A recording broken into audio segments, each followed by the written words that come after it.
Brought to you by Sterling Greenaways, the UK leader in financial print and media services. Finally, we've got the much anticipated Scottish Hydroelectric Round 6 tie going ahead here this afternoon between Ayr and Currie. This one, of course, had been much postponed and goes ahead this afternoon. And if games carried a government health warning, well, this one might just have one. There have been some awesomely intense matches here at Millbrae between these two sides, and today promises to be no different. And early on it was Currie who had the momentum, taking play up into the Ayr 22. Ayr thought they'd turned that scrum, but Currie kept possession. And the Adam driving over there, Richard Snedden out to Andrew Benikos. Benikos, wee dip at the Ayr defence, taken out by Richard McCallum and Julian Montereau. Again the ball back in the Currie side, out to hooker Scott Burnett, knocked over by AJ McFarlane. But this time it was Johnny Smith, lovely inside ball to Benikos. Oh, they liked that one.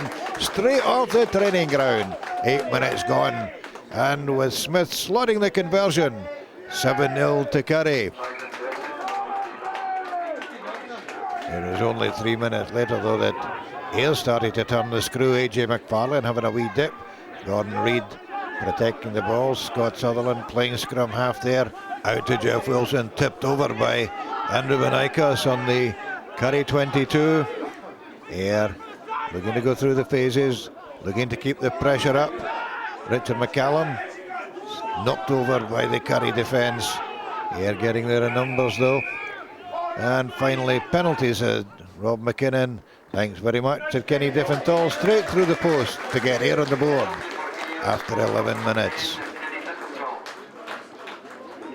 It was pretty even stuff up to the half-hour mark, but then Ayr giving the ball some width. Grant Anderson coming off his left foot, taken out by the Currie defence. Ayr sensing that they might have something on here. Colin White in there, working away for the ball, out to Kenny Diffenthal, but bundled into touch. The scrum on the Currie line. Colin White thundering away towards the post, and a superb switch of direction by AJ McFarlane. Found Ryan Holland completely unmarked in the left wing to give Ayr the lead. It might have been sunshine, but the wind was icy and swirling. Didn't put Diffenthal off though. Terrific conversion. But it was only 5 minutes later that Currie hit back. Break out there by Matt Cairns, inside to Richard Snedden, and on the halfway line out to James Taggart, and well, an absolute lungbuster from the Currie flanker over the line. Boy, he enjoyed that one. And no problem for Johnny Smith to take Currie into a 14 points to 10 lead with half-time approaching. Straight from the kick-off. Well, you can tell Jeff Wilson's played a wee bit of basketball in his time, the way he took that restart. And Ayr straight away winning the penalty.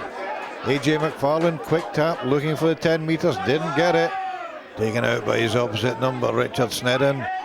Yeah, sensing there might be some space out on the right. Richard McCallum this time into play scrum half.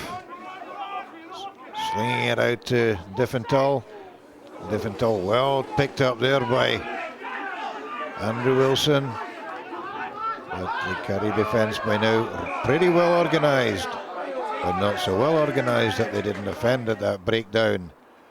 And Diffenthal's penalty took Ayr to within a point, and they would have been happy going in at half-time with that 13-14 scoreline. But 4 minutes into injury time, thundering run there by Damien Kelly, taken on by Pat MacArthur.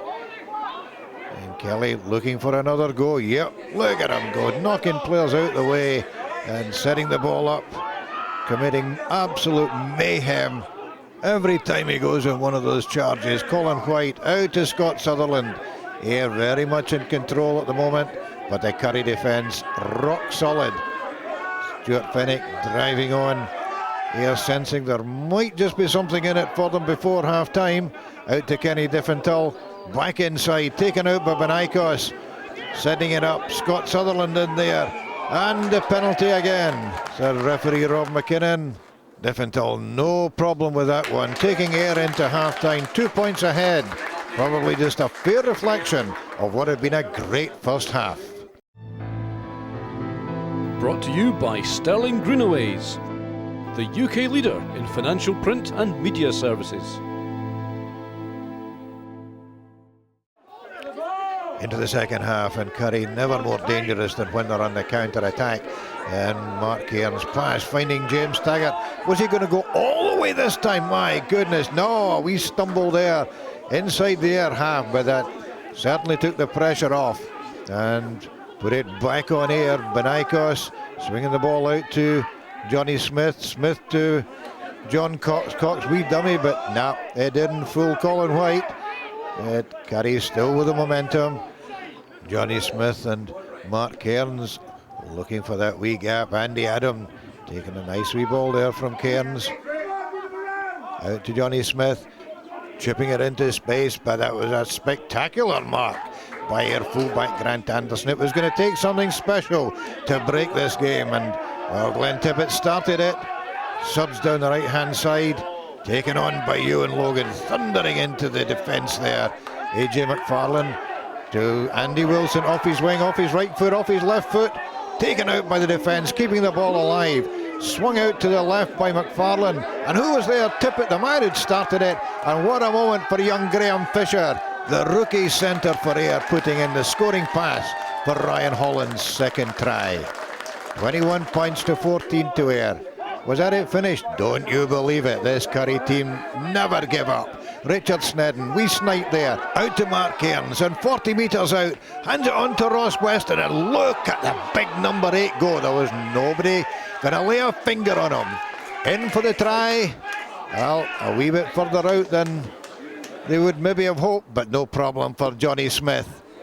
Straight through the posts, and with 14 minutes to go, it is 21-all. Now, this one is not for the faint-hearted, I can tell you. And both packs thundering into each other. No quarter given or asked. Stuart Fennick looking for some yards, knocked over by Andrew Reiki. Ayr still looking for that wee gap in what is a very, very solid Currie defence. But Rob McKinnon spotted an offence there. Kenny Diffenthal looked as though it was going wide, looked as though it was going over, and it hit the post. He'd had 4 shots at goal in the second half, all beautifully struck, none of them going over, but then it looked as though Ayr might just manage it. Andrew Wilson taken out, Richard McCallum going for the line. Well, probably if he'd stretched out for that one, he might have got it, but again, pulled back. No joy for Ayr. Extra time looming, and still you couldn't slip a cigarette paper between these two sides. Currie still giving the ball, Ayr still looking for that wee chance, but hacked on by Richard McCallum. Kevin McShane in defence, snaffled by the big Ayr centre, and Ayr packing numbers. Currie, well, they got back really, really quickly. The ball came out on Ayr side, out to Pat MacArthur, out to Andy Wilson, must be a try, but oh dear. A wee bit of handling on the ground, the whistle had gone, and this took nerves of steel. 4 misses in the second half, this one to win the game, and straight through the posts in the 84th minute of the game. No nerves, Diffenthal. They knew it would be the final play of the game. They tried something, but Currie, well, they saw Hooker, Scott Burnett bundled into touch, final whistle, and the end of another epic match between Ayr and Currie. And I tell you what, whoever's in the final of the Cup at Murrayfield on the 3rd of May, if the game is anything like this one, it will be one terrific game of rugby.